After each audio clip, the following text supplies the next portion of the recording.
In today's video, I'm going to teach you how to make a Trello card recurring. Let's dive right in because this is such a handy feature for managing repetitive tasks efficiently. First off, head over to Trello.com in your web browser. On the homepage, you'll notice a login button conveniently located at the upper right corner. Clicking on this will present you with several options to log in, whether it's through Google, Microsoft, Apple, or Slack. Of course, if you prefer the classic route, you can simply use your email address and password to gain access. Once you're logged in, navigate to the board where you'd like to implement the recurring card feature. This could be a board used for weekly meetings, routine check-ins, or any project with tasks that repeat regularly. Find the board on your dashboard and open it up. Now, look for the board menu on the right-hand side of the page. This menu is your gateway to customizing the functionality of your Trello board.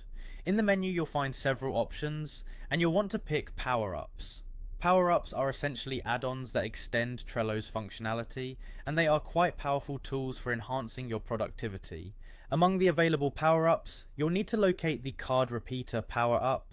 Once you see it, click on the Enable button right beside it. The card repeater will now be activated on your board, allowing you to turn any of your cards into a recurring task. So let's set up our recurring card. Go ahead and open the specific Trello card that you want to repeat over time.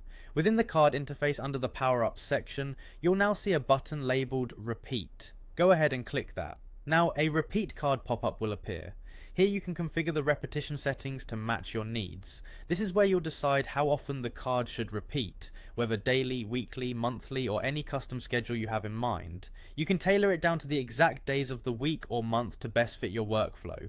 Once you have all the settings adjusted to your liking, make sure to click that Save button. This is a crucial step as it finalizes your configuration and ensures that the card will indeed repeat as specified.